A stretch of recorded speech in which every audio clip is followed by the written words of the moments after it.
No mai, haere mai. We are very grateful to have you join us today. Um, in today's webinar, we'll be talking about the National Objectives Framework and going into a bit of detail on flows and attribute identification, including nitrogen, phosphorus, and sediment. To open the session, we'd like to start with a word of welcome from our Deputy Secretary, Martin Workman.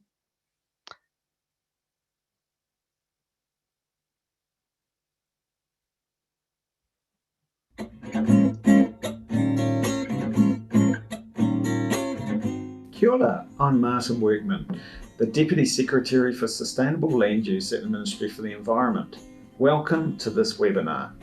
You all have a role to play as we work together to achieve Te Mana o Te Wai. We're at an important point as we move from developing new national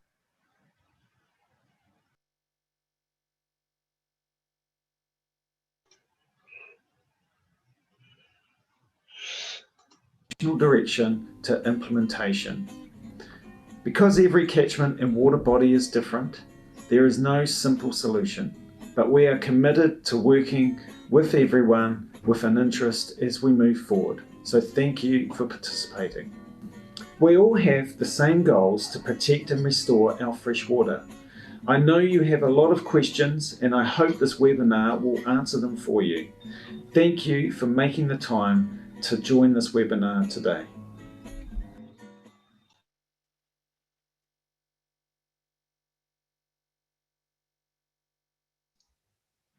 No mai hoki mai, welcome back. Please let me introduce our panel of presenters today. We have Ricky Ellison representing Kahui Waimaori. We have Jennifer Price. Jennifer is a manager in the National and Built Systems Division. We also have Kirsten Forsyth and Stephen Fragazzi. They are both senior analysts in the Environmental Limits Division. We also have Carmen Perez, also from the same division. Our first panelist presenting today is Ricky Ellison.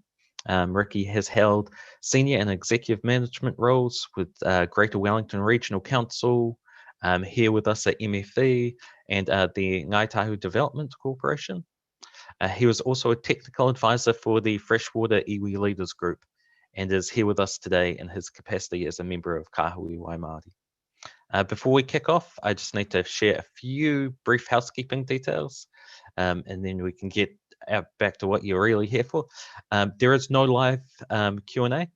We've asked for questions to be sent beforehand, so if you've submitted one, we've got it.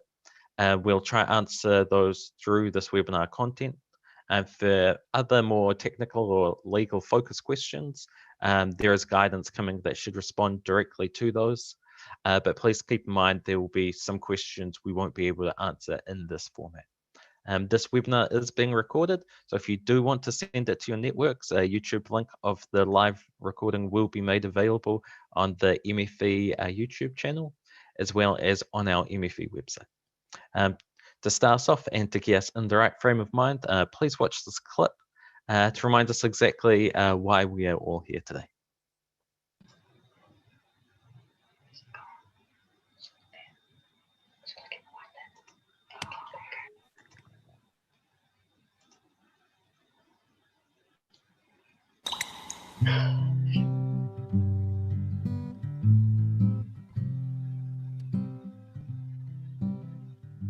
I'm one of many kaitiaki on the Sawa here.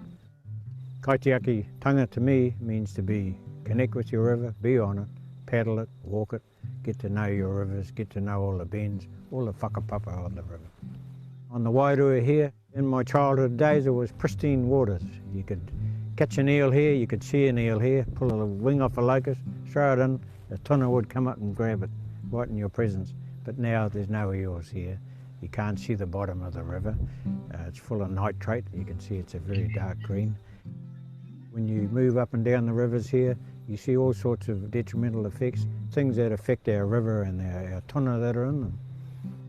Our hapu, we formed a hapu management plan, and we're intent to always be on and connected to our river and move up and down it. We've just done an eel survey, So it's important to be connected to the river so that you know and be one with it, and then only then can you be kaitiaki.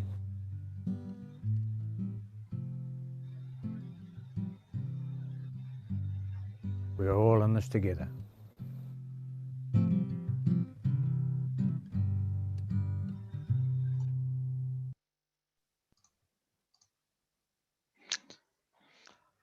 That was beautiful. Our first panelist up is Ricky Ellison.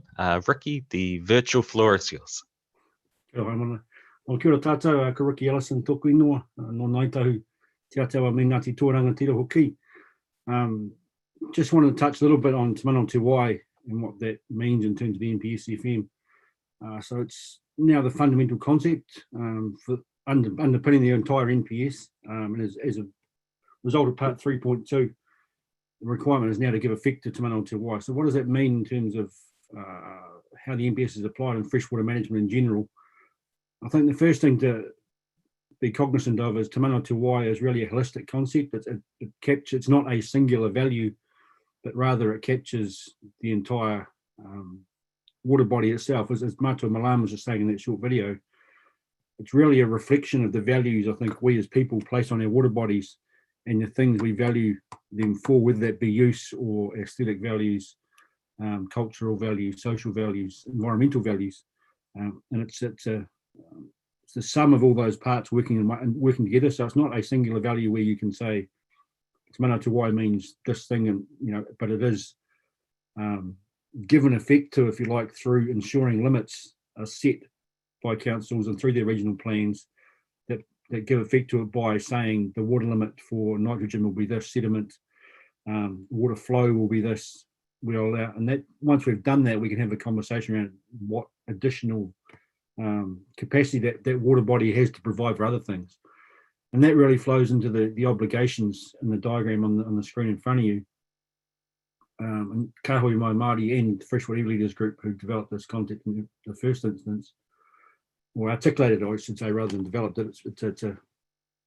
It's a concept that's deeply rooted in Te Ao Māori and has been around forever. But it's been articulated, I guess, firstly by the Iwi Leaders Group through the 2014 NPS, and more recently by Kahui Waimāori in the NPS 2020. So there's three obligations there. The first being to the water, to protect the health and well-being and the modi of the water, which is really ensuring that those values that we rely on that water body or we hold in that water body are protected first and foremost. Before we start talking about use or other things that we may want to do with that water body, that first and foremost we have to protect the health and well-being of it. And that's the modi. The modi comes from, as a measure, or the ability of that water body to provide for those values that we place upon it, as a reflection of how strong the modi in that water body is. Now, modi is not a binary concept, whether you have it or you don't have it. There's not a point where you cross that suddenly it disappears or it appears. It's really a continuum from, that could be very poor or very good. And the challenge for us as communities, and through the long-term vision and the discussions we need to be having around the long-term vision in the regional planning process, is to determine where along that continuum we think that water body should be sitting. And once we've identified that, that's the first step of saying, okay, we want this water body to be healthy. We want, as Mātua Malam was saying, we want to be able to catch tuna or eels. We want to be able to swim in it. We want the water to be clear. All sorts of things that communities need to discuss and identify that are valuable to them. Protect those things first and foremost. Once we've done that, we can identify if there's additional capacity in that water body to provide for the second and third obligations there, which is firstly the human health, including things like drinking water or domestic supply. And once that's been provided for or satisfied, then the third obligation there is to provide for other uses, whether it be commercial, industrial, extractive uses, whatever they may be. But we need to, in Te Mana o Te Wai, we need to be thinking about those things in that order. That first and foremost is the health and well-being of that water body and maintaining the modi and the mana. And second and thirdly, consumptive uses that may be able to enable if we can, once we've provided for that first value. So that's really the structure, if you like, of Te Mana o Te Wai at the highest level. And the challenge, I guess, is that we've, in many water bodies, they're in a degraded state. We've they've either been over allocated, overused. The amount of discharge or pollution in those water bodies has exceeded their capacity to absorb that, or the capacity of those water bodies to handle those things, or we've taken too much water out. And we need to be having that conversation as a community around the long-term value, or the long-term vision, long-term aspirations for that water body. It's not about where it is at now, it's about what we want it to be in the future, both for us and for our children after us, to protect those values or to restore those values to where we think, we're as a satisfactory, or a vision of our vision for what we want it to be, is to get it back to that place. And that's really what Te Manawa Te Wai is driving at. It's not saying, let's just accept where we're at now.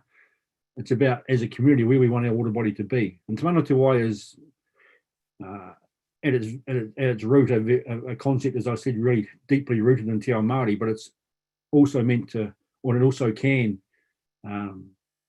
represent the values of the wider community. It's not just the Māori value. It's something I think can reflect and capture the wider community aspirations for their water bodies, their vision for their water bodies.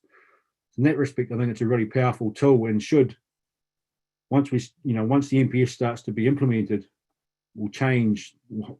The intention is that it will change the way we manage our water bodies by putting the health and well-being first and foremost, rather than coming at it from how much can we utilize out of this water body first. We start with what do we need to do to protect it, and then let's once we've done that, ascertain what those limits are to provide for those inherent values in that water body. We can talk about, as a community, how we provide for those other values we may have that are extractive, or that have a use factor on the water body. The second layer there in principles, the 6 principles there, the first 3 in purple are Te Ao Māori or Māori concepts. The second 3 in green are a mirror of those concepts in a Western or a Pākehā worldview, if you like. Mana whakahaere, the first one in purple, is really around the need to involve tangata whenua in decision making around those water bodies. And that's a localised thing, so it's tangata whenua associated with that catchment, with that water body being involved in that decision making. It's not for me as Ngāi Tahu to be telling Ngāpuhi how to run their water bodies, or anyone else across the country where I don't come from. Likewise, the kaitiakitanga, people will be familiar with the concept of guardianship in the RMA, Section 7A. But in the Māori world, kaitiakitanga is much broader than just guardianship. It's not just about protection, it's about ensuring sustainability of that resource. And as people are a critical part of the environment, rather than being separate of the environment, we're an inherent part of the environment and connected to that by whakapapa and relationships. Therefore, we need to treat the environment with respect and ensure it can sustain both us and the wider ecosystem. And what we are doing, kaitiakitanga is a management system to maintain that sustainability, if you like. Manaakitanga is the need to share, if you like, or to provide for everybody who lives in our rohi, in our catchment, our tribal areas.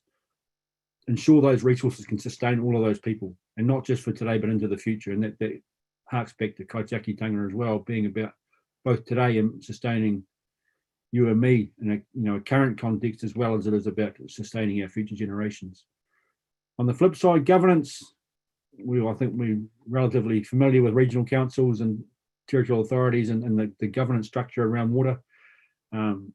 Importantly, it's not just about the management of the water itself. Te Manawa Te Wai requires us to manage the whole ecosystem. So it's around land use and the impact that has on water bodies. Stewardship, again, it's an RMA concept, and it's defined in the RMA, but it's really about that caring and respect. That third one, they sort of interchange, but stewardship around protecting the sustainability, making sure we're thinking, when we're making decisions around freshwater management, we're thinking about future generations and ensuring that resource is passed on to them in a healthy state. And again, care and respect, I think, is a concept everybody's reasonably familiar with, so I don't need to go into too much, but it's about caring and respecting for our waterways.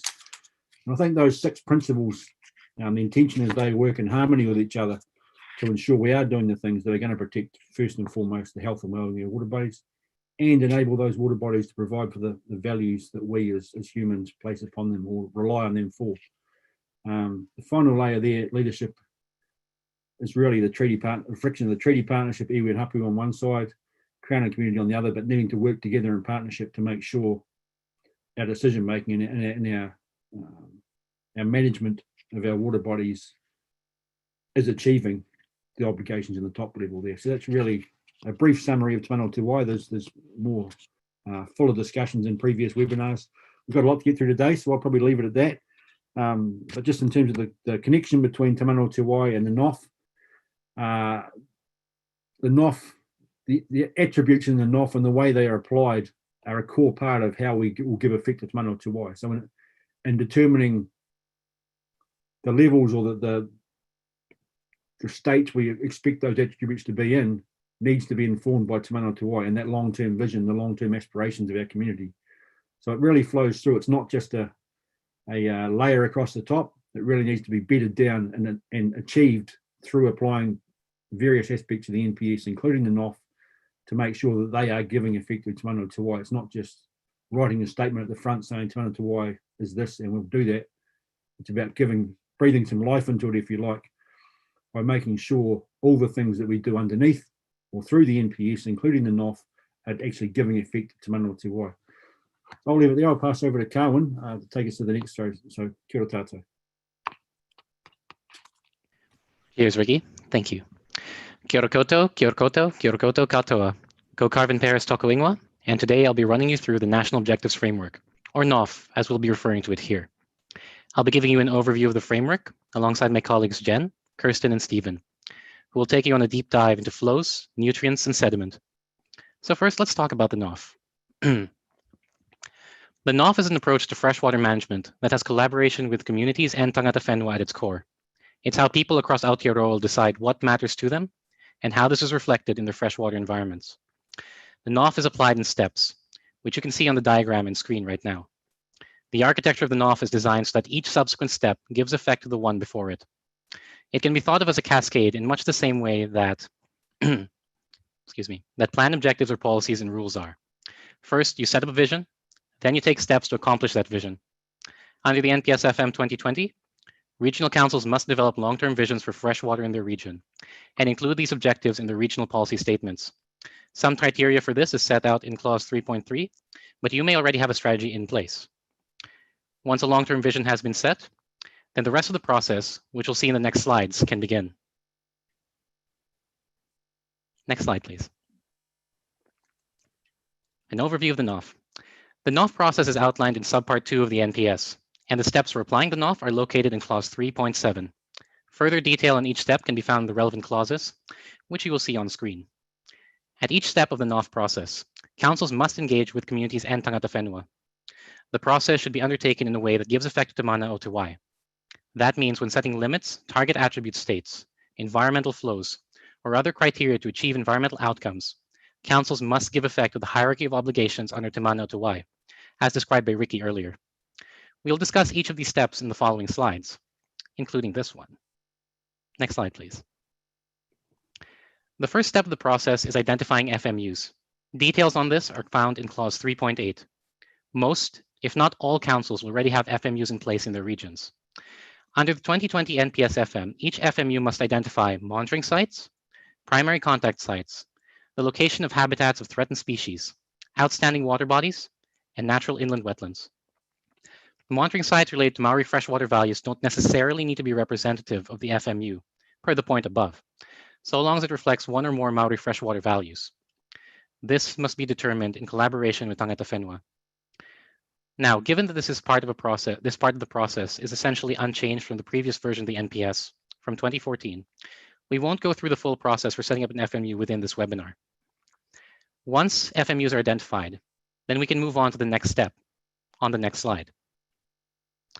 After identifying the FMUs, the next step of the NOF is identifying the values in each FMU and the environmental outcomes for them. These requirements are located in clause 3.9 and 3.10 respectively. The NPS requires regional councils to identify all values that are associated with freshwater bodies in an FMU. This must include the 4 compulsory values listed in Appendix 1A at the back of the NPS document, which you can see on screen right now. Councils must also consider all other values listed in Appendix 1B and may include any others the council or community identify. Note that the identification of values is not limited to using the values in either appendix, and if appropriate, values outside of this may be identified. The new requirement in the 2020 NPS is to have environmental outcomes for all values, and each of the biophysical components of ecosystem health, and these must be written as objectives in regional plans.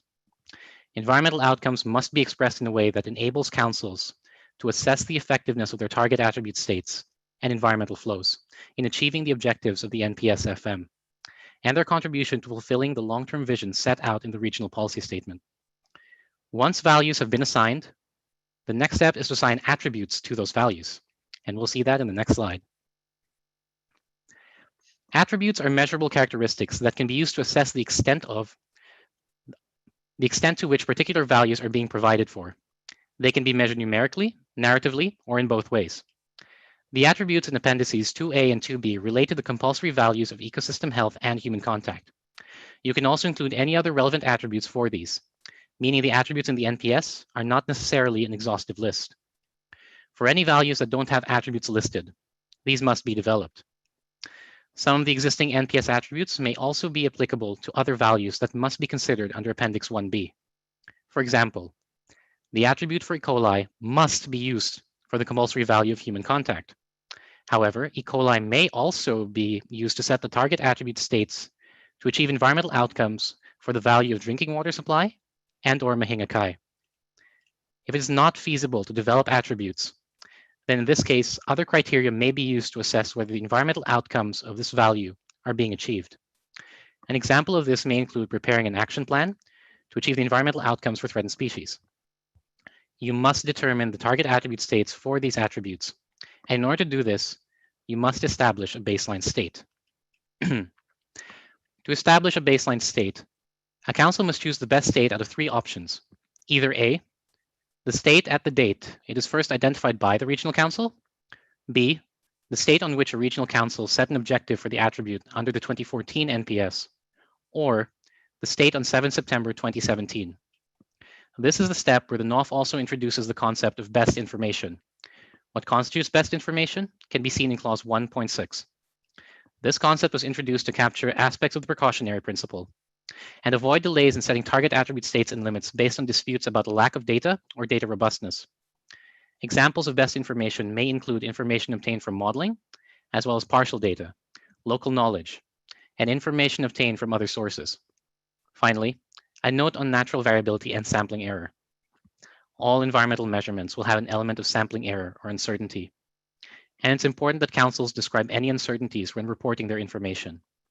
For example, a source of natural variability might be that flows and contaminant concentrations in a river can vary over time, and samples may only take a snapshot of how this is changing.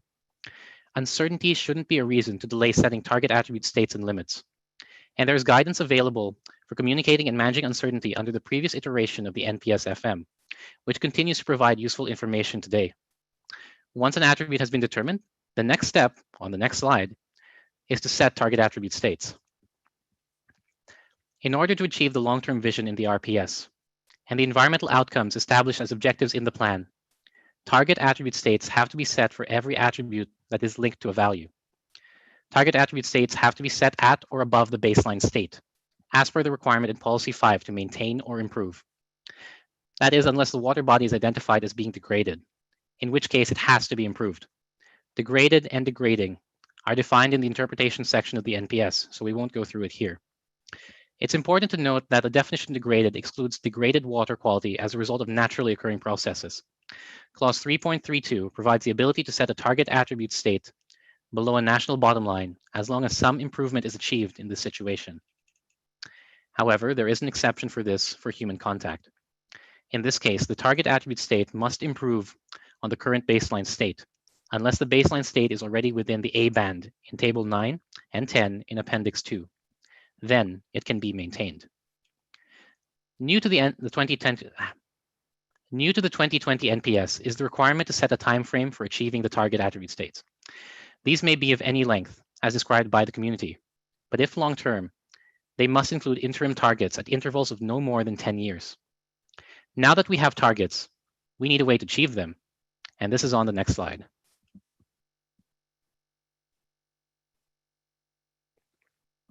In order to achieve target attribute states, and therefore environmental outcomes, councils must at least either set limits on resource use via rules in a regional plan, prepare an action plan, which may sit outside of that plan, or impose conditions on resource consents to achieve target attribute states.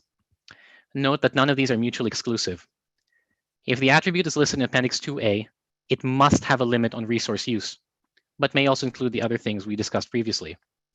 If it's an attribute in Appendix 2B, it must have an action plan, and may also include the other things as well. Where the same attribute provides for more than one value, it is the most stringent target attribute state that applies to the values which must be achieved. Limits on resource use as a phrase has been around since the 2011 NPS in the definition of what a limit is. What is being limited is not water quality, but the actions that contribute to water contamination. For example, land use grazing practices that generate sediment, stocking rates that result in high levels of E. coli, or exceeding the ability of the water to assimilate nitrate discharges.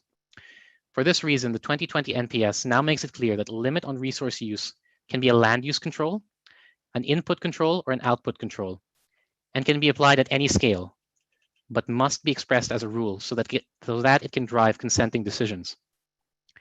Action plans are a new aspect of the 2020 NPS and provide a pathway to achieve target attribute states, including for all the attributes in Appendix 2B. For example, an action plan to achieve an E. coli state at a primary contact site may include methods directed at restoration or targeting critical source areas using farm plans, or even providing signage warning people about contamination from wildfowl and the associated risk. Now that we've gone over the process, we'll hand this over to some of your questions. And now to some of the questions we received. For questions 1 and 2 about the NOF, modeling, and incomplete data, the answer can be found by referring to Clause 1.6. In applying this national policy statement, you must always use the best available information, if practicable. This means using complete and scientifically robust data. In the absence of complete and scientifically robust data, the best information available may include information obtained from modeling, per question 1, partial data, per question 2, local knowledge or information obtained from other sources. Note that partial data could be an incomplete or short time series of an exact indicator. It could be data from the most similar indicator, etc., etc. Local authorities must prefer sources of information that provide the greatest level of certainty and take all practicable steps to reduce uncertainty, such as through making improvements to monitoring or the validation of models used. See also Clause 3.29, which states the purpose of an accounting system is to provide the information necessary for setting target attribute states. Clause 3.295 makes it clear that the freshwater accounting system must record and aggregate and regularly update information which may be measured, modeled, or estimated.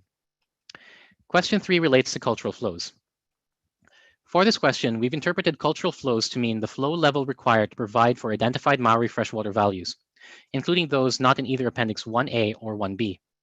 Under this interpretation, the answer is yes. Cultural flows do matter. Councils choose a methodology, and this may include a cultural flow methodology for setting environmental flows for ecosystem health. The methodology they use should be the most effective way to set an environmental flow or suite of flows that can achieve the environmental outcomes desired by the community and fulfill the vision they have set out for in Te Mana o Te Wai. Councils may also set flows to achieve environmental outcomes for any other value. For example, a cultural flow may be one of the ways to achieve the environmental outcome for Mahinga Kai, and a recreational flow may be adopted for human contact. For question 4, Policy 3.8 is clear around the description of monitoring sites in 3.84 and 3.85. The policy can be read that sites should be representative of the relevant parts of the FMU, and therefore could reflect ecotypes based on ecology, river types based on hydrology and/or climate, land use dominance, i.e. anthropogenic pressures, human use interaction types, etc., etc. The key point here is that monitoring sites must be representative. Objectives are evaluated at the monitoring site, not the FMU. To further this, we need to discuss the role of community engagement and councils. Councils must work with their communities in developing all aspects of freshwater plans in accordance with the NPS-FM, but ultimately, councils will make the final decisions. The definition of an FMU says that an FMU is a water body or part of a water body, etc., that a regional council determines under Clause 3.8 is an appropriate unit of freshwater management, appropriate unit for freshwater management and accounting purposes. So the Regional Council must form a view of what is appropriate, and that view must be based on rational grounds, i.e. a single monitoring site for an entire FMU may not be sufficient. And remember, councils must also apply the hierarchy of obligations when setting up FMUs. Also, the requirements in clause 3.30 for assessing and reporting under section 35 provide something of a guide as to how many monitoring sites would be needed to answer the requirement for this clause, and to fully tell the story of water quality over time in your region. Next slide, please. For questions 5 to 6, we already have a piece of guidance that can be found on the Ministry website. This document is called Action for Healthy Waterways, Information about Attributes in the NPS Freshwater Management. This will contain an overview of the changes between the 2014 NPS FM and the current 2020 NPS FM. And finally for me, question 7. Where not defined, words have the same meaning as general usage, in this case, able to be weighted. In practice, a weightable river will refer to rivers where your water quality analysts and or scientists will be able to walk across the river to safely conduct sampling for the attributes in question. And that's all from me today. And for the next section on flows, I'll hand you over to my colleague, Kirsten Forsyth. Kia ora, everybody. Ko Kirsten Forsyth aho. I'm going to talk to you today about the environmental flows part of the National Policy Statement. So water quantity is one of the 5 components of ecosystem health, and like all the ecosystem health components, councils must set environmental outcomes for water quantity that fulfill the long-term vision and the objective of the NPS, just like Carwyn's been describing for the other components. And this objective should state what they intend their management of water quantity to achieve in terms of ecosystem health. And the next step is to set the environmental flows and the water levels at the FMU scale or sub-FMU scale to achieve the environmental outcomes and the relevant long-term visions and the connected water bodies. So remember, while this step is compulsory for water quantity in terms of ecosystem health, councils may also choose to set an environmental flow to achieve an environmental outcome for any of the other values, such as mahinga kai or for recreation, as Carwyn mentioned earlier. We did investigate on putting a flow methodology directly into the NPS, perhaps based on the NES for ecological flows that was proposed in 2008. But this option we decided wasn't an effective option, mainly because almost all surface water and groundwater is already managed according to minimum flows and levels set in regional plans, and a national rule of thumb approach wouldn't necessarily add any value to that. But one change from the earlier NPS is that the definition of an environmental flow now no longer refers to the flow or level as a kind of limit. This aligns the water quantity with the other 4 ecosystem health components. It means that the environmental flows that are set are akin to the target attribute states. Both of these are in-stream states to be achieved, whereas limits, in terms of the NPS, are the intervention that councils apply to achieve the in-stream state. So because flows are not described as a type of limits, there's an implication in terms of the NPS definition for overallocation, because overallocation is defined to include the situation where resource use exceeds the limit. But the NPS deals with this by making a very strong connection between the environmental flows and levels policies and the take limits direction, so that the concept of overallocation is not undermined. And that brings us to take limits on the next slide. So regional councils must identify take limits for each FMU, and these must be included as rules in regional plans. And I'm just going to describe actually the rationale for that. Is the reason limits must be set as rules is that the Resource Management Act allows regional councils to review water permits to comply with a rule relating to a maximum or minimum level of flows or rates of use of water. It doesn't provide for a situation where flows or rates of use of water are set out in a policy. So if you want more information about that, you need to look at section 68 of the Resource Management Act and see the exact words. And the National Policy Statement cannot direct the permits to be reviewed. The choice to review remains at the discretion of the regional council. But without a review, existing permits can legally continue in breach of a minimum flow or in breach of a take limit until there is a review required by a permit condition, say, or the permit expires. So the NPS now requires the regional plan to state whether And if so, which existing permits will be reviewed to comply with the new take limit rules? And this will give people an opportunity to submit on that during the planning process. They can have their say then. So the take limits must be set at an amount and at a rate that achieves the environmental flows and levels. And this means that take limits should not allow the taking or diversion of water when the water is below a minimum flow. The plan must also identify when take limits will be restricted or stopped in order to meet those flows. So councils cannot allocate water on exceedance of their take limits. That's part of Policy 11 and the definition of over-allocation. Another point is that take limits must provide for flow or level variability that meets the needs of the water body. And this is particularly important when there's diversions or dams in place that can lower the flow to a stable level without any variation. Providing for variation may require the plan to set a suite of take limits that require restrictions when the various flow thresholds are triggered. To be fair, a lot of councils do this already on some of their heavily pressured water bodies. But another thing is that take limits, we're now explicitly requiring take limits to take into account the environmental outcomes applying to connected water bodies. So for example, a groundwater take limit may be set so that water levels in a connected wetland maintain the hydrological conditions necessary for the wetland flora and fauna. So, and the same thing happens if there's hydrological connections between groundwater and surface water. You put a take limit on the groundwater so that the environmental flow isn't breached. And that's me for flows, and I'm going to hand over to Dr. Price now to talk about nutrients. Thank you. Thank you. Tēnā koutou, ko Jen Price toka ingoa. In this next section, we'll get into a bit more detail on a few of the tools for giving effect to Te Mana o Te Wai, managing nitrogen, phosphorus, and sediment.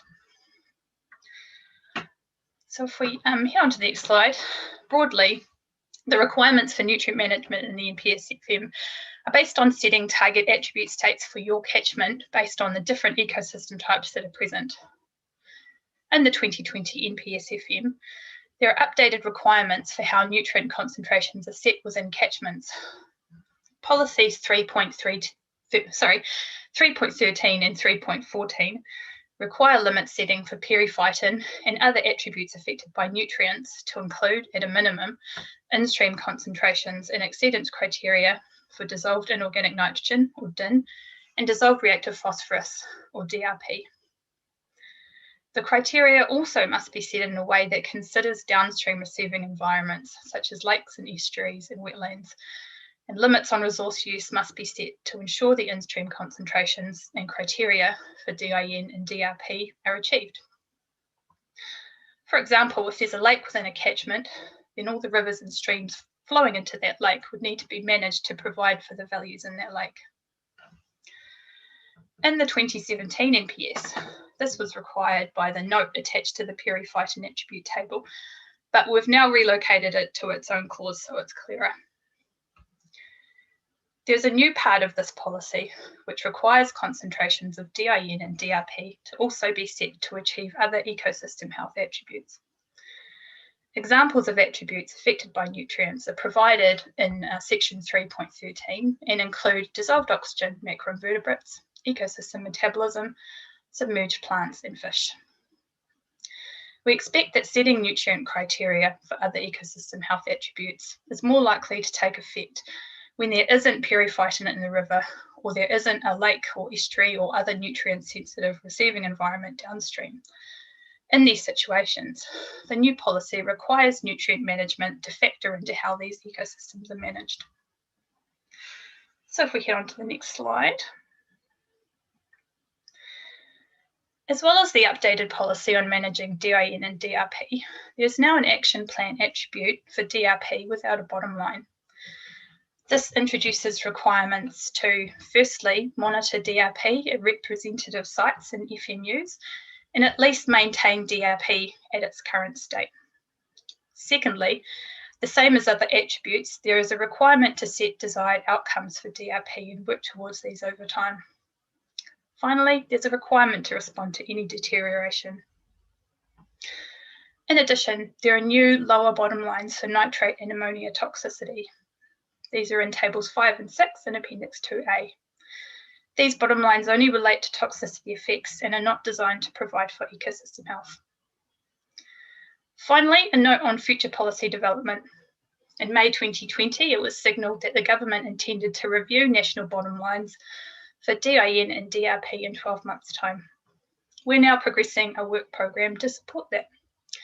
And now I'll hand over to Stephen to talk about sediment. Thank you. Hello, my name is Stephen Ferghese. So I'm going to talk quickly about the suspended and deposited sediment attributes in the NPSFM, as well as the habitat monitoring requirement for soft bottom streams. So the biggest difference between the sediment attributes and the other attributes in the NPSFM is that the sediment attributes have an environmental classification system. New Zealand's terrain and natural sediment levels vary significantly from place to place. So the sediment attributes reflect this variation around the country through the environmental classification system. This means that there are 4 different sets of suspended and deposited fine sediment, bottom lines and bands. In other words, the different bottom lines and bands apply in different places. The attributes classes are based on a system called the River Environment Classification, or the REC. The REC sorts rivers into groups based on the catchment's climate, topography, and geology. The classes for suspended sediment and deposited fine sediment reflect these groups. Note that the classes for suspended and deposited fine sediment are different from one another, but they are both defined. Okay, but they are both defined. Apologies, I just got a note that I should speak up, so I'll do that now. Okay, so the attributes classes are based on and I'll go back to just where I was just a moment ago. So the attributes classes are based on a system called the River Environment Classification. The REC sorts rivers into groups based on the catchment's climate, topography, and geology. The classes for suspended sediment and deposited fine sediment reflect these groups. You should note that the classes for suspended and deposited fine sediment are different from one another, but they're defined in the same way through these REC groupings. And the specific definitions for the classes are defined in Appendix 2C of the NPSFM. Also note that the ministry has put a data set that maps these classes for both the suspended and deposited fine sediment attributes at the website that's listed on the slide. And this is on MFE's data service, and you can find it there in case that it's hard to keep track of that URL. So on to the next slide, please. So now I'll take you through quickly some of the basic requirements, first for the suspended sediment attribute, and then the deposited sediment attribute. So suspended sediment is a water quality component of ecosystem health, and it is a limit-setting attribute in the NPSFM. So the standard is that councils must set target attribute states at or above national bottom lines and at least maintain current state. This will mean that councils must limit resource use to achieve target attribute states, and that can include non-regulatory measures as well. A couple features about the suspended sediment attribute table that I'd like to highlight include some of the components around monitoring and timeframes of assessment. So the attribute indicator is visual clarity, but the attribute table footnote explicitly permits monitoring of turbidity. The time frame of assessment is 5 years of at least monthly samples. So to connect these two components, the time frame of monitoring as well as the indicator, it's helpful to note that in many cases, high frequency monitoring, sometimes called continuous monitoring, is usually accomplished through monitoring turbidity. And that can provide very useful information about the attribute state. So that's a bit of explanation on those two parts of the footnote to that attribute table.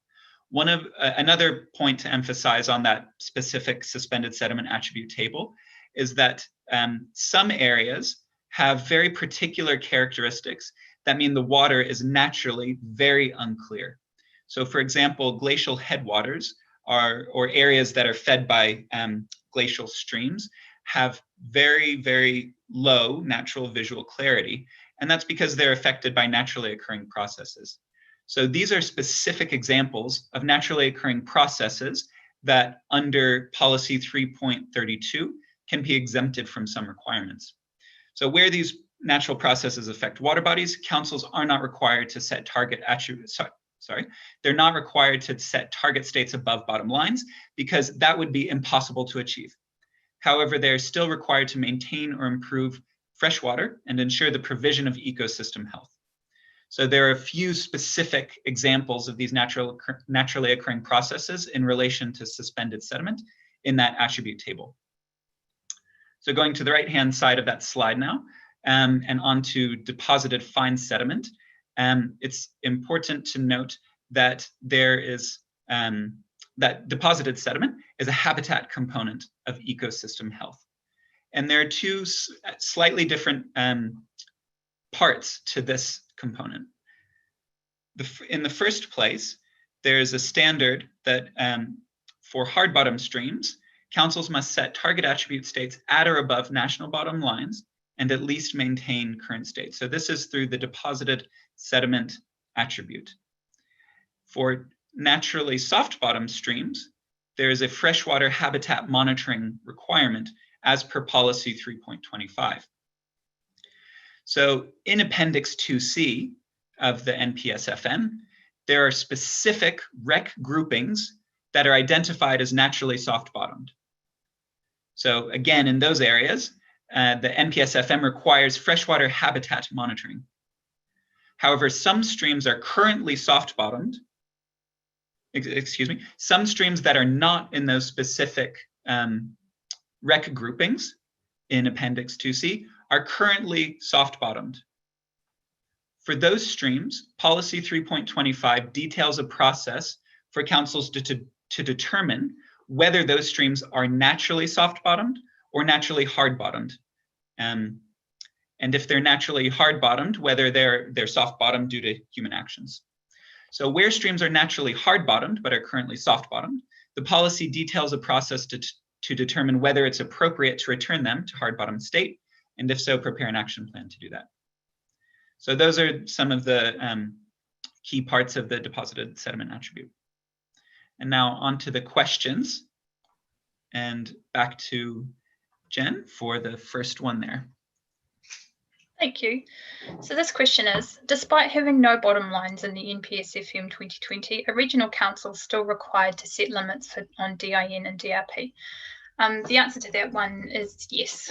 Section 13.3 requires regional councils to set concentrations and exceedance criteria for DIN and DRP to achieve the target attribute states for periphyton, any other nutrient attributes, and any attributes that are affected by nutrients. This links up with Policy 3.14, which states that limits on resource use must be set to achieve those in-stream nitrogen and phosphorus concentrations and exceedance criteria that you have determined under Clause 3.13. So back to you for the next one, Stephen. Okay, so to answer question 9, why are the bands for the sediment classes narrow? Does it account for natural variability? So there's a couple parts to that question. So it's sort of a long answer, and thanks for bearing with me on that. So in the first place, the suspended and deposited sediment attribute bands are based on ecological impact thresholds. So in other words, they're based on the differences between the effects of suspended and deposited fine sediment on fish and bugs in the water. So a second part is the fact that the attributes are assessed over 5-year medians. And this length of time is intended to be useful and practical for freshwater planning processes, as well as reflective of natural variability, such as the effects of the El Niño Southern Oscillation cycles on precipitation. So the type of monitoring conducted will influence to what degree natural variability is reflected in monitoring data. Something that I mentioned briefly before is that high frequency monitoring is possible, and it will, let's say, stabilize indicator state compared to monitoring conducted only monthly, which will be subject to greater variability depending on monitoring dates and times. So to get into part of the next question, what do we do in situations where the variability at a site means it moves around between bands? It's important to note that so first of all, where sites are below bottom lines but in unmodified catchments, we wouldn't expect planning responses. However, within a given attribute class, some sites will likely have natural baselines that are closer to bottom line thresholds compared to other sites within that class. And that's due to the environmental classification system. So responses to site degradation and or sites below bottom lines can be considered in line with the requirements in policies 3.18 to 3.20 of the NPSFM, which relate to monitoring, assessing trends, and responding to degradation. One other comment is that if the site is in the D band, but in an unmodified catchment, it's possible that that's due to naturally occurring processes. Again, that's in section 3.32 of the NPSFM that relates to naturally occurring processes, some of which are noted explicitly for suspended sediment in the attribute table. So again, back to this part of natural variability and how to assess it and indicator trends. It's important to reflect that assessing an attribute indicator trends and attributing them to what people do is really complex, and it will always be the subject of ongoing research. So we have to act with the information that we have and the best information available. And so we at the ministry would anticipate councils to explore the drivers of those trends over time in line with policy 3.19, while using the best information available as per policy 1.6. So undertaking this assessment and determining appropriate responses is a core local government function and one that central government isn't well placed to undertake. The very last point on this before I turn over to my colleague is that policy 3.20 doesn't require a particular response to degradation, just that councils take proportionate action to halt or reverse it. So now on to my colleague Kristen for a response on the last question. Oh, hi, thanks, Stephen. This was quite a detailed technical question on the 95th percentiles, and we're not going to go into a long technical answer, except to say that the 95%, using 95th percentiles in these tables was recommended through the science panels in the previous 2014 National Policy Statement and has continued through to be endorsed through the STAG. It does pick up the high loads, high values that might come through, but that's what was deemed necessary by the science community to really properly provide for the value. So we will put up something more detailed about that in our Q&As on the website. That's my short answer. Thank you.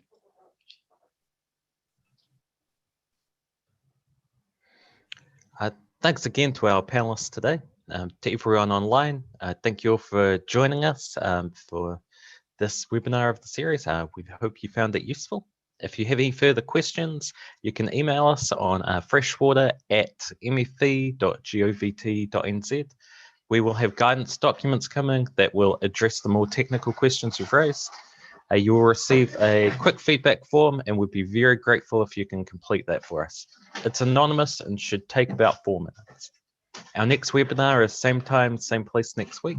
We'll be talking about the monitoring and reporting requirements under the NPSFM, sorry, specifically the freshwater accounting systems and exemptions for large hydroelectric generation schemes. Until then, haere rā.